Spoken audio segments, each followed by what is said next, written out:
Thank you. Hello, everyone, and welcome to the Health Economics Unit meeting. Today, I have a pleasure to welcome Associate Professor Susan Cleary, who will be talking about the role of economic evaluation in universal health coverage. And the title is From the Rhetoric to Reality. So, Sue, you all know Sue, so there's not actually much for me to say about your background. You all know Sue, but yeah, she's the Associate Professor in the Health Economics Unit and the Health Economics Division at UCT. So I hope you enjoy. So Sue will have half an hour, after which we'll open the floor for discussion, comments, questions. Thanks. Thanks, Nina. Hi, everybody. Hi, online colleagues. Can you see my slides in full screen? Yes. Okay, so everything looks fine. Okay, great. So I'm going to get going. There's a large audience in the room. Actually, I'm joking. There's a small audience in the room. Thank you guys for coming. I appreciate it. And I think a slightly bigger one online. And it's a pleasure to talk about this topic again. I actually gave a presentation on UHC and economic evaluation just before COVID in March 2020. So it's interesting to be back again talking about this topic. So without further ado, my talk has got three parts. In the beginning, I'm going to start talking about some current concerns in the South African public health system around efficiency, equity, and quality of care. Then I'll talk about this notion of universal health coverage, what it means conceptually, and how it might give us some opportunities for achieving some improvements on these areas. And finally, what might be the role of economic evaluation in this endeavour. So firstly, to start with the public health system. And as originally an economist, we often talk about issues of demand and supply. And so I'm going to start there, talking about the demand versus the supply side. And on the demand side, clearly, we've got a large and growing burden of disease and well-documented inequitable access to quality care. On the supply side, unfortunately, we are in never-ending austerity budgets. So we have budget constraints and cuts. But we tend to just expect ourselves to be able to do more with less. So I'm going to give a couple of examples of where we've seen this play out in some of the research that I've been involved in over the years. And so the first example comes from, I think it was a 10 to 12 year project where the Health Economics Unit engaged with, from our school, also the Division of Health Policy and Systems, London School of Hygiene and Tropical Medicine, and a variety of partners from Africa and Asia around the concept of resilient and responsive health systems. And we did quite a lot of in-depth qualitative work within facilities and sub-district offices. And this is a quote from one of the papers, which is about this issue of unfunded mandates. And the health worker said to us, again in HR, when we look for HR approval, they kept on saying they don't have the money, and the service, irrespective of no money, no personnel, the MEC, the president, wants that thing to be implemented with immediate effect. The second example comes from some work that I was involved in around the mental health system in South Africa. And it was really in-depth work led by my colleague Samaya Dockrett. And one of the things that she looked at was the implementation of the Mental Health Care Act, where in this act, district hospitals are designated to provide 72-hour observations for non-consenting mental health patients. This is actually in the act. But yet compliance with the act was found to be at 38%. So even if this is legislated, the delivery of this service was not necessarily possible. So basically the argument I'm making is that on the supply side of our public health system, we have policies, standard treatment guidelines, etc., that are usually based on political aspirations. And it's impossible to achieve these if we want to achieve equity and quality with the available resources. So the argument I'm making is that we've got lots of good ideas, but we don't have the money to achieve it. I think we all know about Eskom in South Africa, and so we know that if you have a supply-demand mismatch, if you're not careful, you can actually drive the system into blackout. And so, unfortunately, what we tend to need in the context of electricity is load shedding. And this is one of the key concepts that I would like to speak to today, is this idea of purposefully choosing what we put into the system so that it becomes more and more manageable and more achievable if equity is our goal. So this is the context that we find ourselves in, and this is the context where we are seeking to achieve universal health coverage.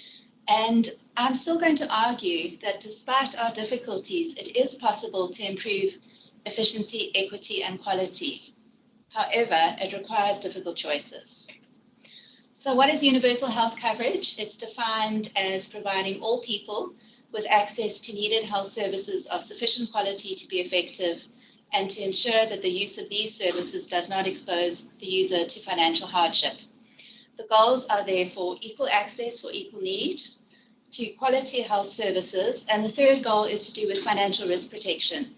My focus will be on the first two goals, recognizing that both in the public health system and in the proposed national health insurance, the intention is to offer services free at the point of use. So financial risk protection is in a way taken out of the equation, and therefore the focus becomes on the first two. So I really like this framework proposed by Joe Cutzon, where he helps us to understand this really complicated notion of universal health coverage by sort of dividing it into, in the blue, on the left-hand side, the health financing arrangements to do with revenue collection, pooling, and purchasing. In the middle, he defines these intermediate objectives. And the idea is that the more you achieve these objectives, the more you're able to get towards these UHC goals that come from the previous slide. And as I mentioned, my focus is on the top two goals. And particularly, my focus is on this issue of the benefits of the UHC system. So coming back to this idea of load shedding, if we cannot do everything, which are the benefits that we are going to choose to do? This is another schematic that helps us to sort of understand the trade-off that we're facing. And it's called the UHC cube. And there's a version of it that includes user fees, but as I mentioned, we don't have user fees. So I've modified it to have quality on the vertical axis, quality on the horizontal axis, benefits on the diagonal axis, and I got that completely wrong. Anyway, you understand what I'm talking about. So in terms of the benefits, now, clearly the benefits, I'm going to come back to this. It's a big idea, right?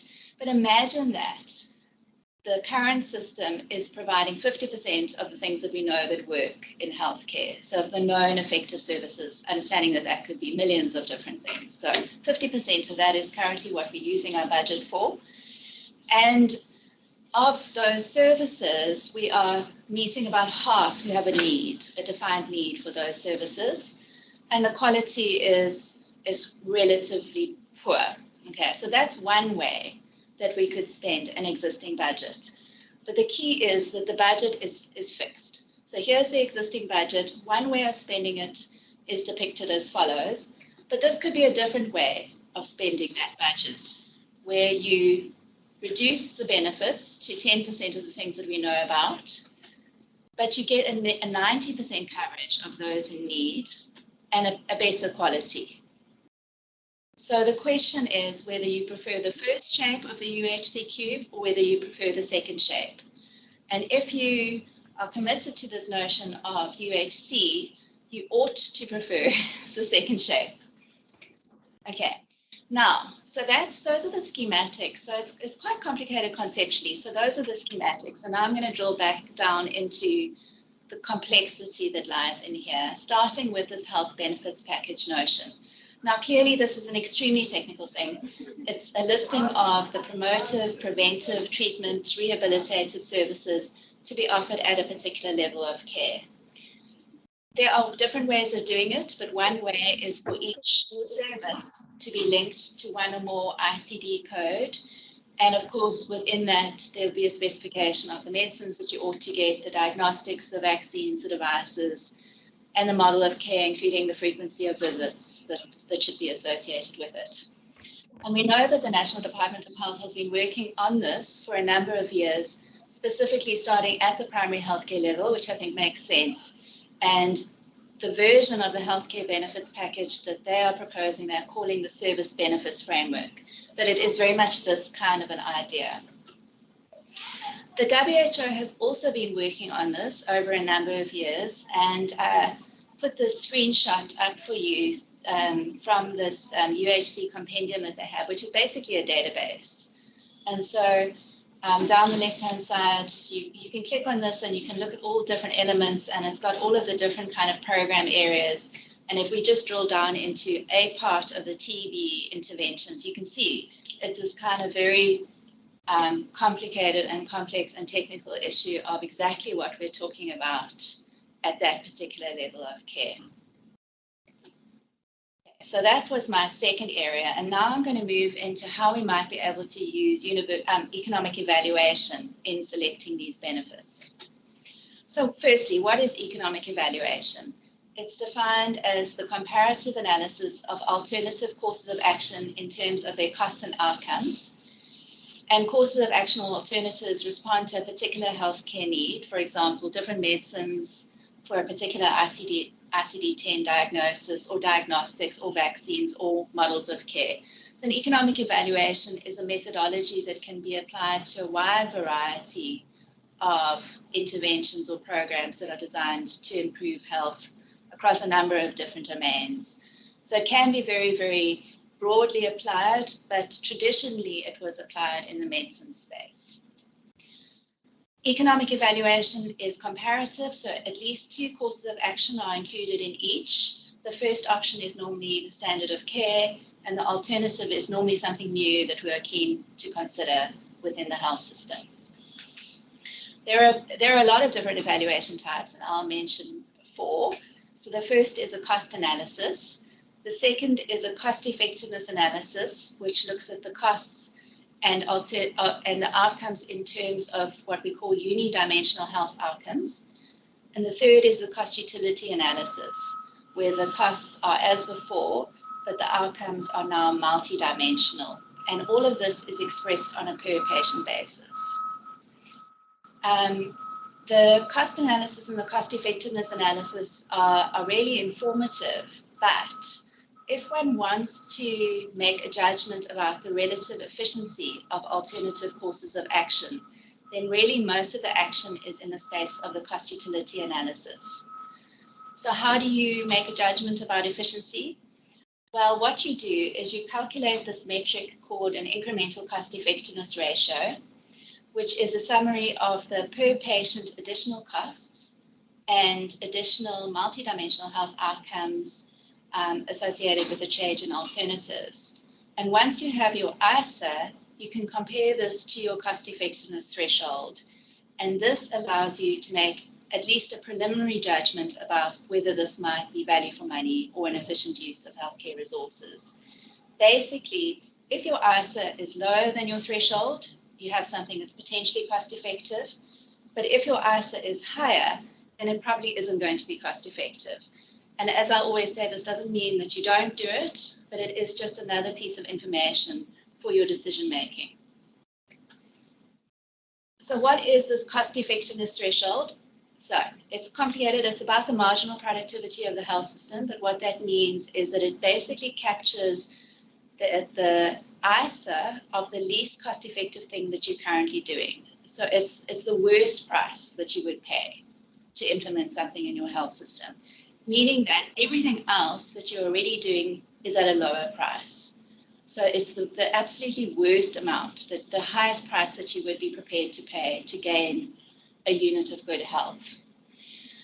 What has been really helpful in the last number of years is that we have a specification of the likely cost effectiveness threshold across a range of different settings. So there are DALY-based thresholds and there are QALY-based thresholds. And for South Africa specifically, we have a proper empirical analysis that has estimated a DALY-based threshold for our particular context. And this is really, really helpful because for the first sort of 15 years of my career, you would calculate an ISA, but without an understanding of a threshold, it would be difficult to know what to make of that or how to use it in decision making. And there have been some problematic practices over the years where a threshold has been related to twice or thrice GDP per capita. But we know now that that is actually far too high. So if we were implementing things that were that cost ineffective, we would by definition be reducing population health in the long run, because efficiency is all about getting the most health for your spend. And so if you do cost ineffective things, you are getting less health than you could potentially get if you change your investments. So that then is one way of illustrating the link between your choice of benefits and this achievement of efficiency as one of the UHC intermediate objectives. There are other ways of understanding efficiency to do with productive and technical efficiency, and that's largely about offer things at primary healthcare level if you can, and think about the healthcare provider as being basically the one that's most cost effective. But I think key for this idea of benefits is allocative efficiency, which is to do with the cost effectiveness of the chosen benefits specifically. However, that then doesn't give us a sense of equity. So far we have a sense of the relative efficiency, but we don't yet have a sense of equity. And part of the difficulty here is that most of the economic evaluation techniques consider interventions on a per patient basis. So it can be a lifetime cost, or it can be a cost over a 5-year period, but it's per patient. And we don't yet know what that then means for affordability. And of course, some interventions where the need is low and where the cost is low, we wouldn't worry about them so much. But some interventions we do need to worry about affordability. And a good example of this is COVID-19 vaccines, where while the cost per person is actually quite low in comparison to things that we normally do in healthcare, we aimed to reach a very high percentage of the population. And so clearly this was a very expensive intervention with a very sizable budget impact, and therefore crowding out quite a lot of the services that we had been offering at that point. So if one wants to provide this, ensuring that this is available equitably requires enough budget, and it is a question of affordability. And I think that this is quite important because we tend to fudge this issue, and we tend to almost pretend that the budget is going to come from somewhere. We don't think about where it's going to come from, and we don't think about the opportunity cost of what we're going to crowd out in order to bring in the new intervention that we want to do, but it has implications for things that we have to stop doing. So if we were to consider equity more holistically, the two main evaluation types from the suite of economic evaluation would be the cost of scaling up, which moves from a cost per patient to the total cost per period, and the budget impact analysis, which compares these costs of scaling up to a relevant budget or estimate of expenditure during the same period of time. So that then takes us from specifying the benefits, checking whether they are efficient, but also now, importantly, thinking about whether they are affordable and therefore can be provided equitably. And this then allows us to consider some additional values in priority setting. So what we tend to do quite well is we look at the size of the clinical effect. We also might have a priority disease area, and we do that quite well in South Africa. However, political expediency comes into the picture more often than I would like. And so the idea is that if you can have a systematic process of transparent priority setting, you can consider both efficiency and equity in order to move us closer towards universal health coverage. And that then also allows you to start to achieve the third intermediate objective, which is to do with transparency and accountability. Okay, so those are the ideas. Now, here's the sort of reality checking part, because clearly we need to do a lot more work before we can get any of this working in our health system. And so I've got a few slides that basically go through some of the things that I think still need to be solved. Firstly, from the health economics perspective, there is a question of where do we start? So the one option would be to focus on everything. So to develop an explicit health benefits package with clarity on the entitlements of what you should receive for each diagnosis or diagnoses. And my reading of the NHI bill is this is what is being proposed. For me, it sets up the entitlements as almost legal entitlements, in that if something is in the benefits package, you are entitled to receive it. It is a very strong form of equity. So that's the one extreme. The other side of it would be to focus on new things. So this would be more a case of developing processes of health technology assessment to consider the big ticket new investments or disinvestments. And again, here, a good example would be COVID vaccines, where we did have a process of considering the cost effectiveness, and the budget impact of the different vaccines. So those are the sort of two extremes. Is you can either try to do everything, and perhaps you can learn from what the WHO has put out there and start from there, or you focus on developing health technology assessment, a bit like they have in the UK with NICE, where it tends to be more, even if you look at 100 things a year, you're still focusing on the margin. And so I think that those are the two extreme options that we have to think about for South Africa. The next issue is to do with governance. So UHC cannot be implemented by top-down legislation alone. And while clearly the National Department of Health or the NHI Fund would have a key role to play in specifying the benefits, we all know that it is really important to allow local level discretion. So we know that different parts of South Africa have quite different situations and different levels of need. And so there needs to be some way of bringing in provincial, district or sub-district voices into this discussion. And that is a really important thing that we need to think about very, very carefully. I worry that we are, and I think I'm guilty of this as well, because I quite like this amazing technical solution of the benefits package. But I think we need to be realistic that people do not like to just have something that comes from the top and be told what to do. There needs to be a way of allowing for local discretion. However, this then entails a bit of a trade-off in terms of equity. Once you allow local variation, you won't have the same services available in each local area. So how do we manage this, and what are the tensions there, and how best might we be able to design that for our context? The third area is to do with data and analytics. So I'm talking about a vision that's maybe for 20 years' time. At the moment, we do not have a functional health information system that could do any of this stuff. So the first step is digital transformation in healthcare. You have to have digitization in order to be able to think about benefits properly.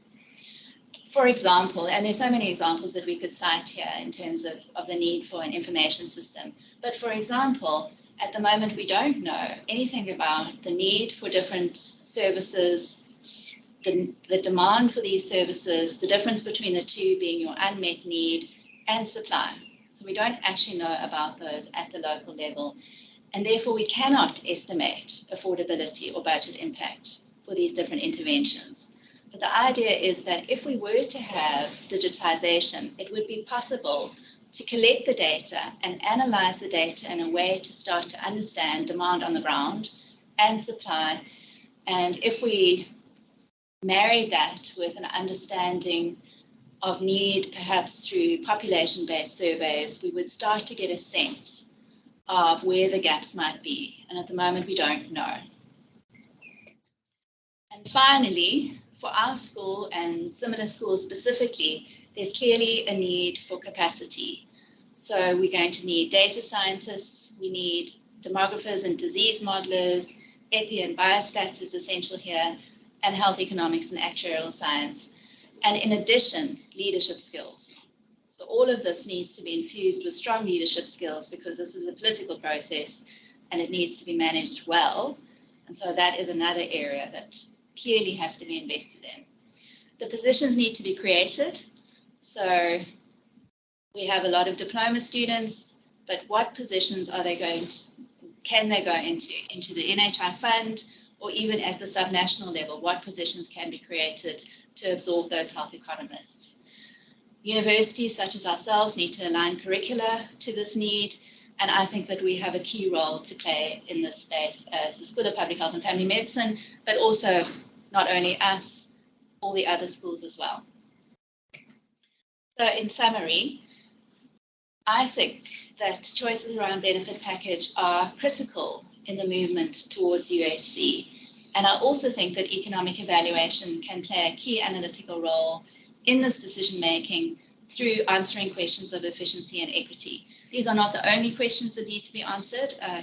Clearly, the questions of effectiveness are essential to this, and economic evaluation can only build on that. We can't actually do an economic evaluation if we don't have the other piece. So we're clearly an interdisciplinary field. And I think that this is an important and exciting area for health systems development going forward. And I'm really curious to see where we might be in the next 10 to 15 years in this space. So thank you very much, everybody, for your attention, I hope, online, and for your attention in the room. And I hope that you have lots of questions for me.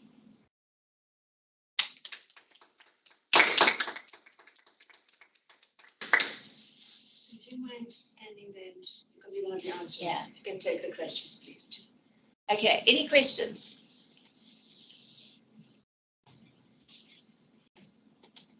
Okay, Adina, Lucy, Landon, and there's some Siki. Okay, so I'm going to come to the room first, and then I'm going to come to the online.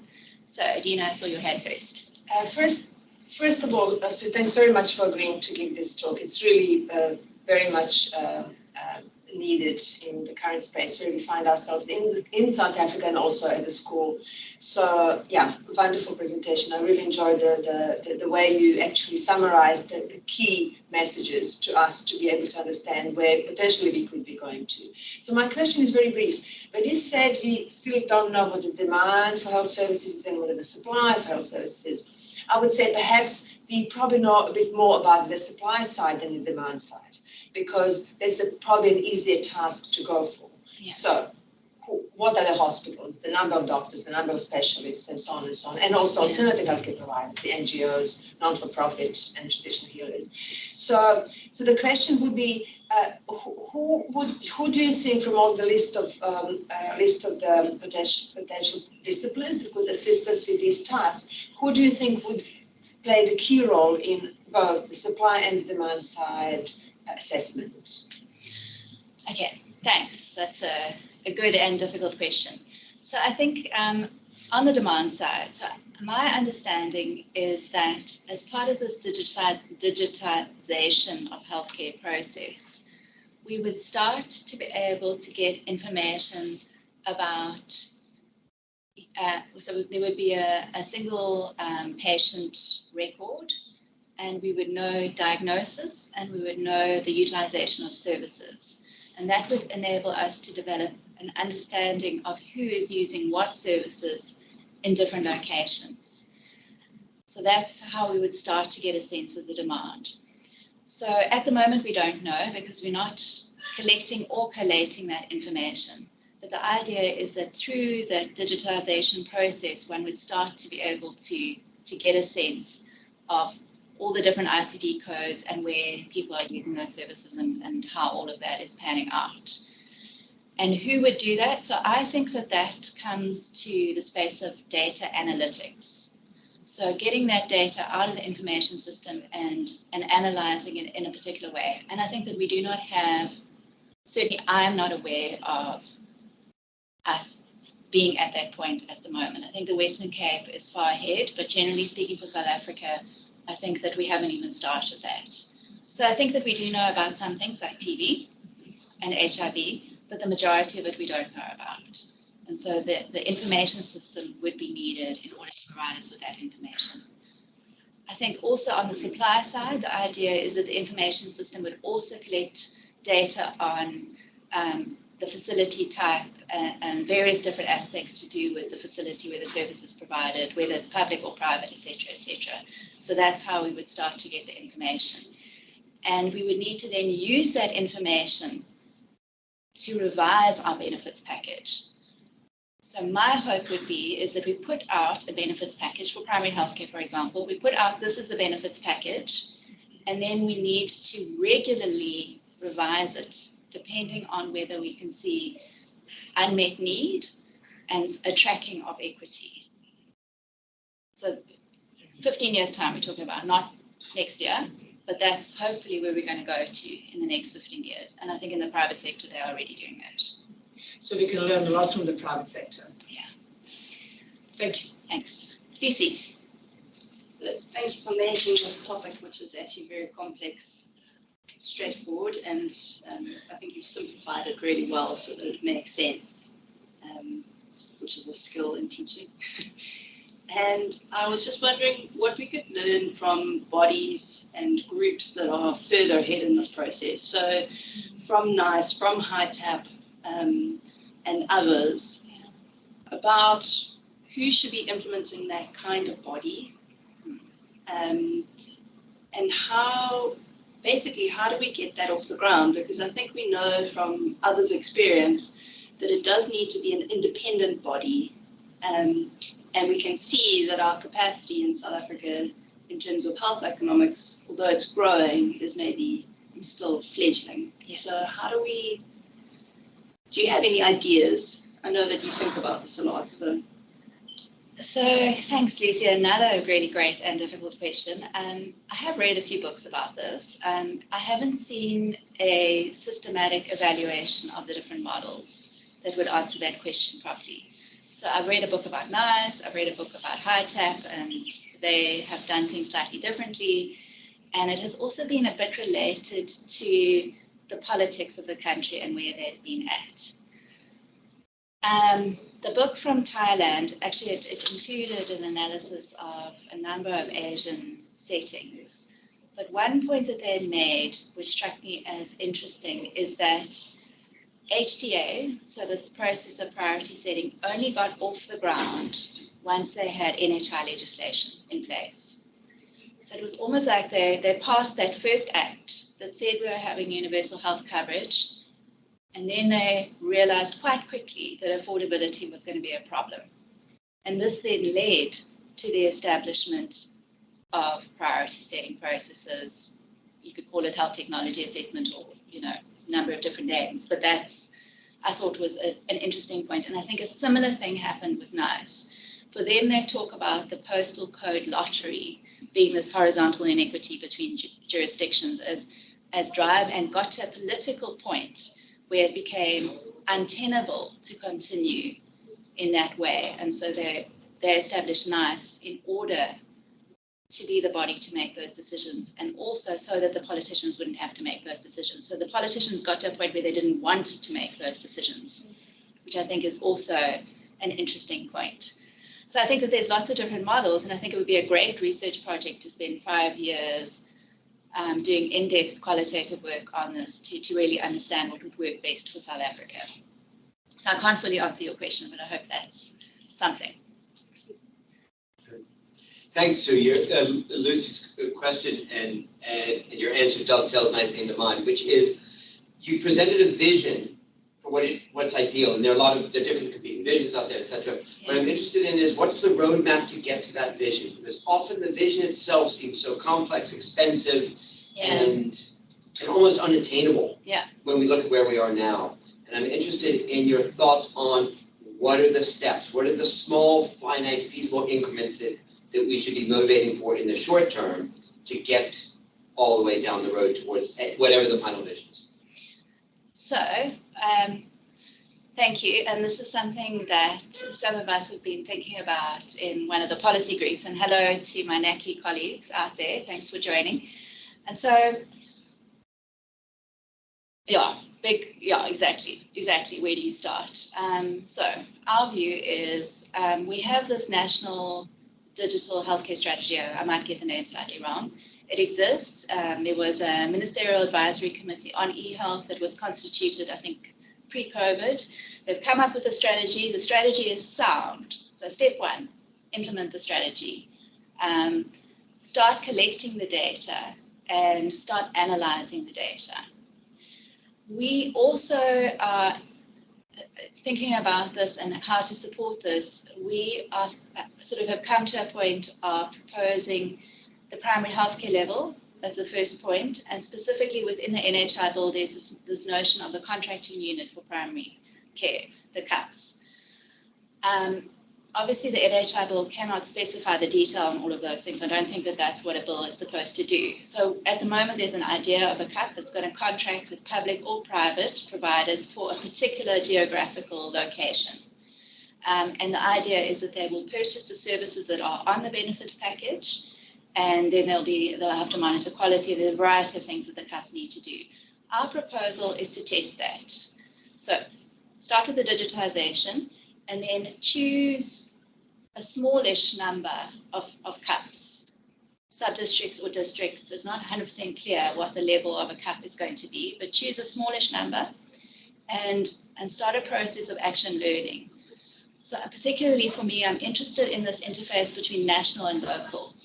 So we don't want national sort of banging down on local. It has to be an iterative process where there's some sort of negotiation. So national specifies the benefits, the CUPs tries to implement that, but their experience is taken seriously and fed back in to a national process of revisions.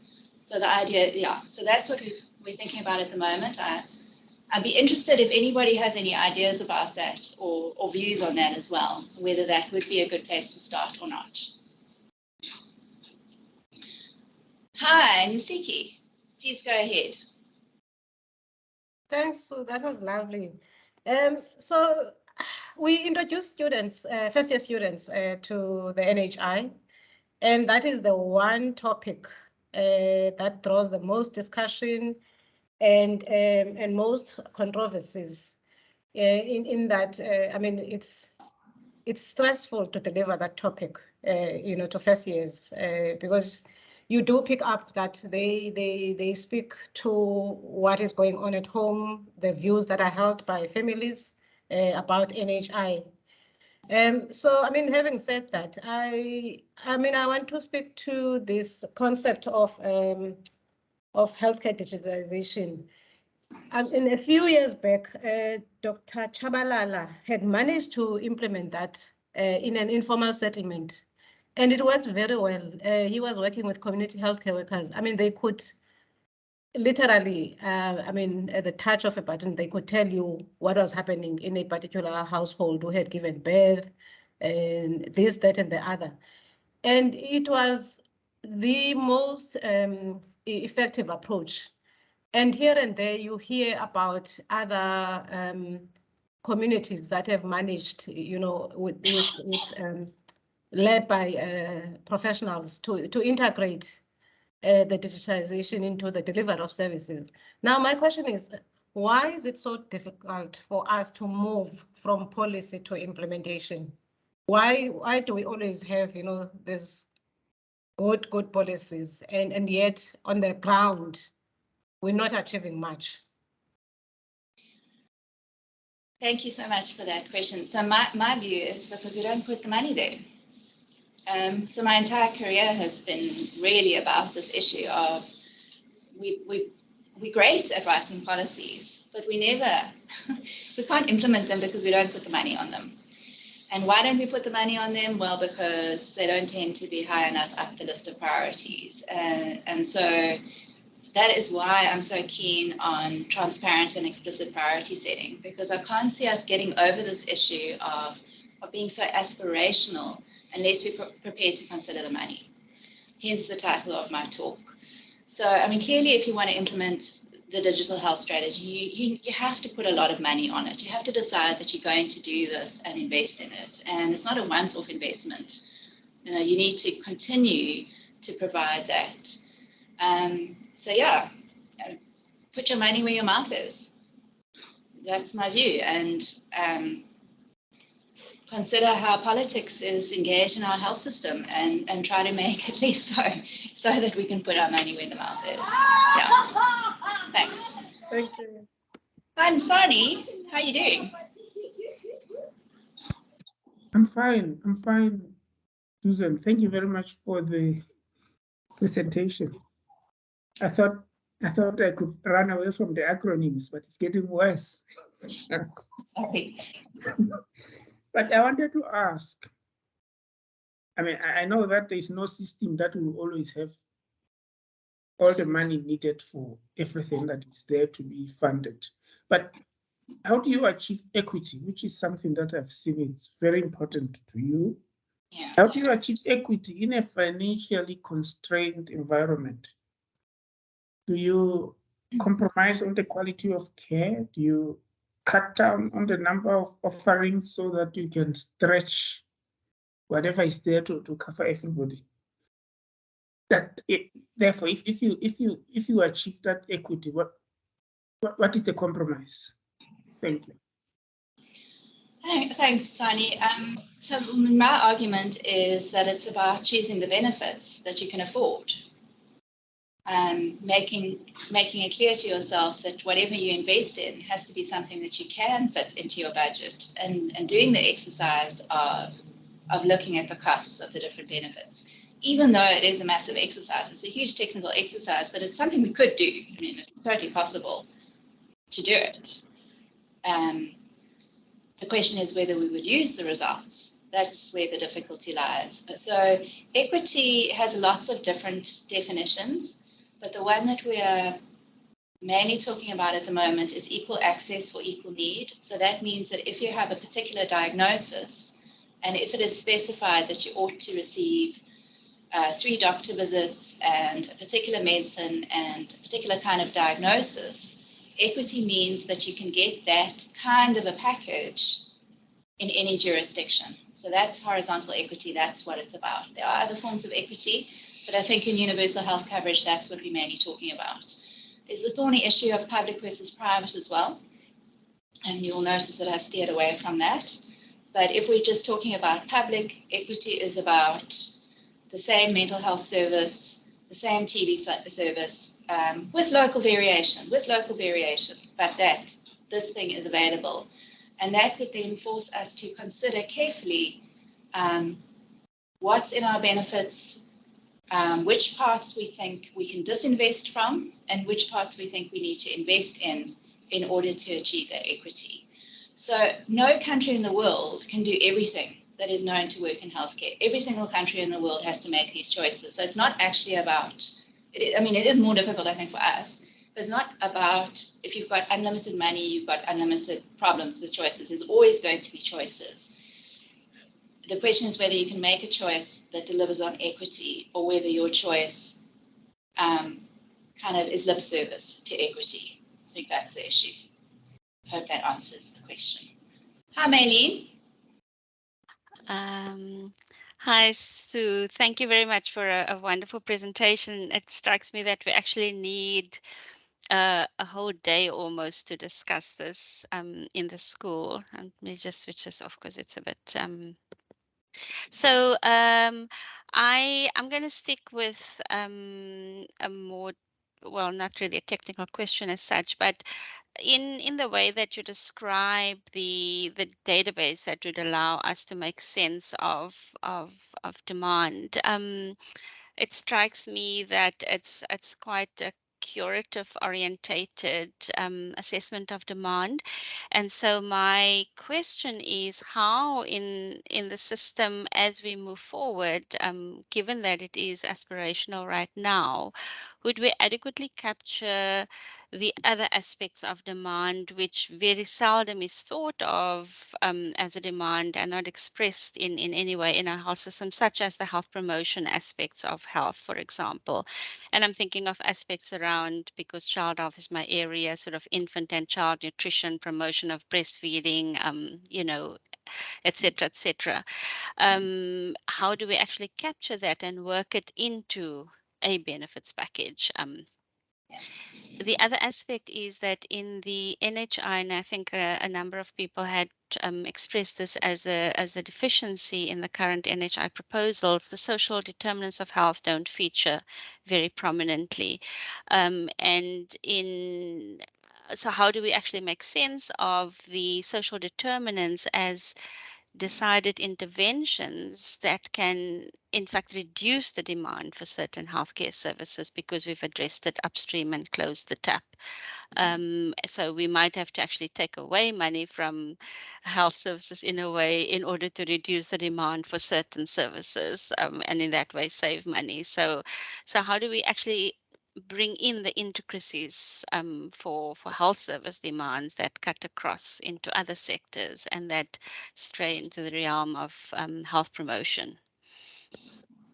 Okay, yeah, no, I'm not going to be able to answer that question very well, but I'll give it a shot. I think it's going to happen after I'm dead. So your first point about this having a bit of a curative orientation, I think that is unfortunately true, although that isn't fully the intention. Certainly the service benefits framework includes promotive, preventive. However, it tends to be about things that are offered from the health services, including community health workers, but things that are from the health services, so vaccines. Some of the ideas you mentioned about child health would potentially be beyond that, but the school health program is supposed to be included. My understanding of the digital health strategy is that there is the facility-based information system, and then there ought to also be some sort of information system that captures the work of community health workers.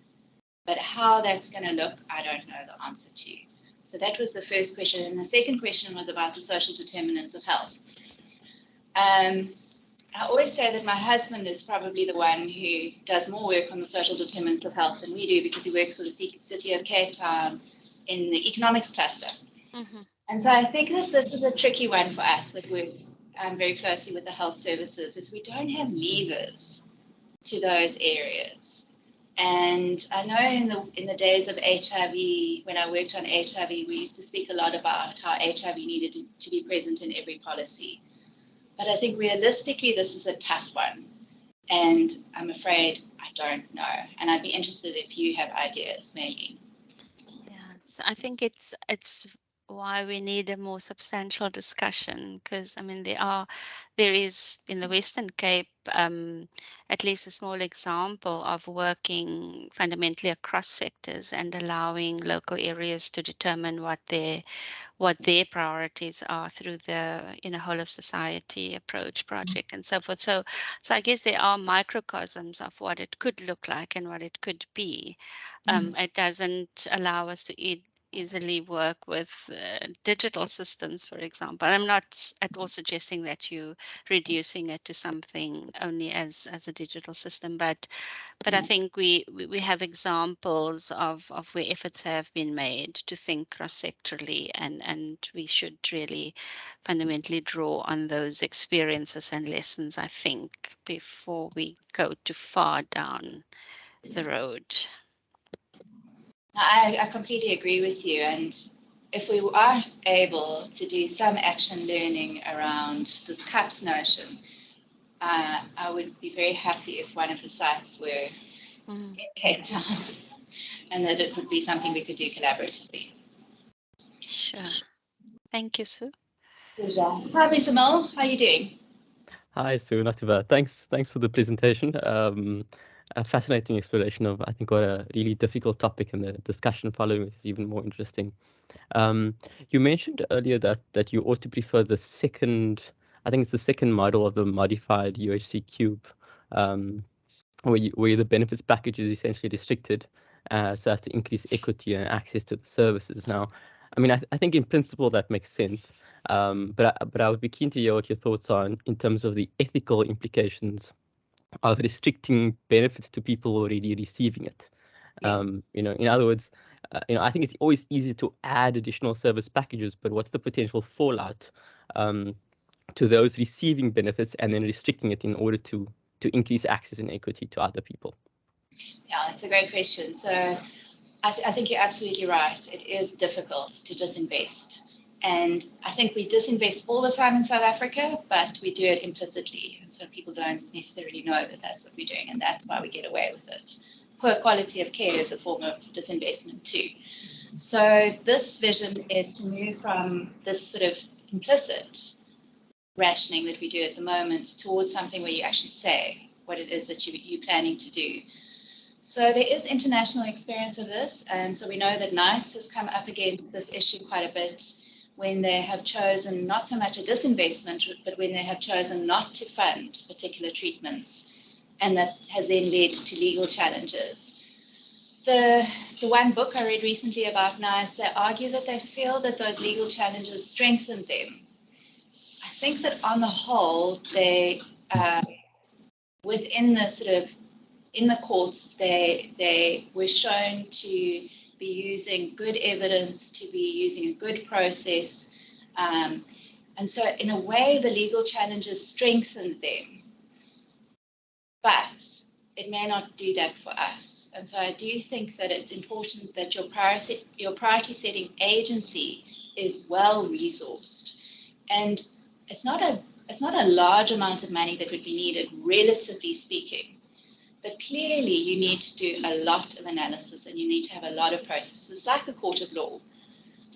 That's how I think of it. It's a procedural thing, and it's about making sure that your processes are such that you can be considered to be achieving procedural justice, even if people aren't happy with the funding decision. They can feel that the process was just, even if it impacts them. So I think that that's where I think we should go. It remains to be seen whether we have the stomach for it, but it is not the case that we do not currently disinvest. We disinvest all the time, but it's behind closed doors and people don't necessarily know about it, and so that's why it's not challenged. My vision is to make that transparent, because I think without transparency, equity is not achieved. And clearly I'm simplifying something that's very, very complicated. Perfect, thanks Sue. Hi, Leslie. Hi, Sue. Thanks for a great talk. So I will just repeat my grumpy comment in the sidebar, which is that we spent a lot of money on NHI pilots, so-called, that they achieved nothing, and now we are talking about piloting the cups, so it's such a lost opportunity. I've got two questions. One is, so obviously the costing for who is going to be an issue, and there will be pressure to kind of focus on costing for the service, for the state or for the fund. And do you think it's likely that there's going to be a more open approach to understanding costing burdens on users, on communities, when you consider costing? Or will we be pushed into the corner of simply focusing on ourselves? And then the second question is about sort of how does equity take account of values in a way? And I'll use the example that Marion Heap used to use of sign language interpretation, which is very expensive, but it's actually desperately needed by people who are deaf, who are users of sign language. So in a cost effectiveness analysis, they might lose out. But so how does the value of protecting disabled people fit into the equity analysis? Thanks.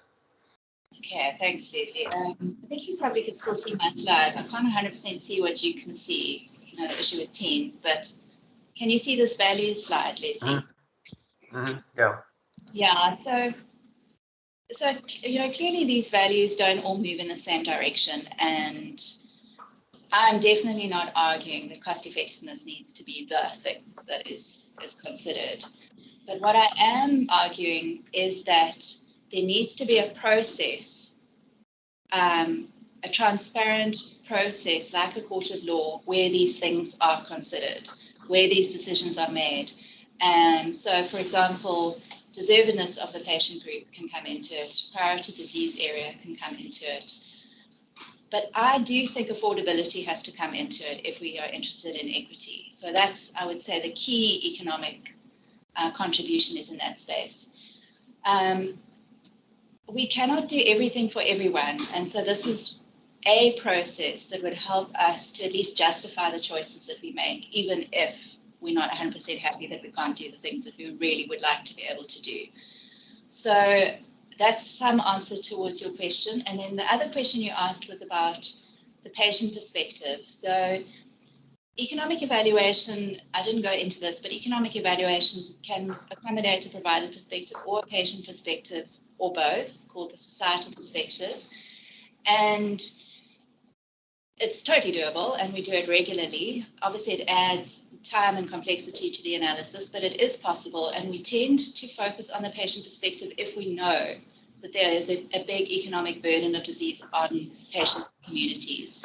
So some services have more than others, and so I think that you would need to design your scope for your intervention priority setting clearly according to whether you take a provider's perspective or whether you also need to take a patient's perspective, but it is possible to do both.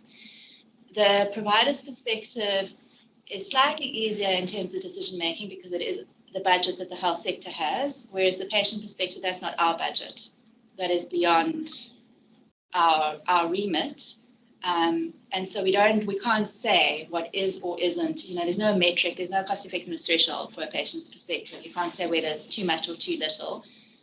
But for most of these things, you can't say. And so it comes down to having a discussion about it and making that discussion public with all the difficulty that would go into that. So I hope that's something to answer your question. Sure. I have missed some of the stuff in the chat, I'm afraid. Hello, Fareed. Please go ahead. Hey, Susan, thanks for a very interesting presentation. As usual, I've heard you talk about this for a few times in the last few months. And, you've helped me, I think, for the first time understand why instinctively I can't get the NHI, and what it's trying to achieve. And you explained that one of the key things about national health insurance is to bring this approach that you've put forward, into the management of the health services. And once again, I'm in complete agreement with you that rationing is happening by default or by a complete lack of planning, and it needs to be done properly, and it needs to be done with transparency. I also think that what you're presenting is an essential tool for any health service to kind of think about what it wants to pay for and what it doesn't want to pay for. But that's what it is. It's a tool. And without being unfair, I would go as far as saying it's a unidimensional tool, which kind of helps to inform decision making and policy in a much more complex system. So there are other ways to get equity, and clearly one of the ways is just a simple per capita equity. Yeah. And that's quite far for a government to go, especially if you get the estimates right, you get the cross-border flows right, you get equity down to that sub-district level. So that's an important thing. The second thing is that equity is completely contingent on efficiency. So you might have per capita equity across sub-districts in the country, but if one sub-district is completely failing, that undermines the whole equity project completely. And then there's even more complexity.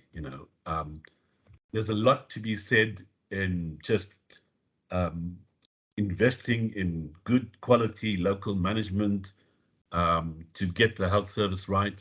There's a lot to be said about the sort of demand side pressures which come through anyway. If hypertension is like the big burden of disease in District X, the hypertensives are going to make their way into the system. You don't need to plan for that in abstraction. You don't need to do estimates of how many hypertensives you're going to get. Of course, what you want to do is to make sure that you spend as little as possible on labs, you get the best medication at the lowest price, all of those sorts of things come into it. And COVID was a great example of how, the demand side pressures kind of made sure that resources went to it. How we managed the investment in the COVID response, we probably made every mistake in the book. So there's a lot to be said here about the complexity. The other thing is about decision making, and you're proposing sort of a technocratic way of making policy decisions about what to invest in and what not to invest in a society where every single decision is politically driven. So that's a big bridge to cross. And maybe that's an argument for why we need to bring a more technocratic approach into the decision making. And the last thing I should say is that there's a lot to be said about local governance and accountability. And in health systems, if the local politicians who are elected make the worst choices, that rolls into the whole accountability cycle at that level. And you have to allow for that. Policy decisions are political, and in some societies they are follow transparent and a logical approach, and in others they don't. The other thing is that the conundrum in the South African public sector, at least, and perhaps it crosses over into the private sector, is what to spend on primary care, what to spend on regional care, what to spend on quaternary care. And once again, this is not a simple kind of rationing exercise. It's not a value for money or economic exercise. So, for instance, we all, and I think everybody in this group certainly, understands that bigger investments in primary care, in prevention, at that local level, even in curative care, the primary care level gives you the best value for money. But we have to also make investments in the medical schools so that we have like a minimum investment to produce the number of doctors we need. So there's a lot of complexity here. But what I've said is that you've made me understand why this NHI idea sits so uncomfortably with me. After 30 years of working in the public sector, it's a unidimensional tool being presented as kind of an overarching reform of the health service. And maybe that's an unfair remark, but great presentation to get us all thinking on this subject. Thanks. Over. Thanks, Fareed. I agree, and think it was more of a comment than a question. And I think that we've gone 1 minute over. So I'll just say I agree with Fareed. This is just one element. I actually think that this is only one element of the NHI. There's lots more than what I've presented. And this is, from our small discipline. And clearly all the other disciplines would need to get involved as well. So thank you everybody for your engagement this afternoon and for your great questions. And thanks to the audience for being here today. And I'm hoping that we can have more of these conversations in the future. Bye all. Thank you, Sue. Thank you. Bye. Bye.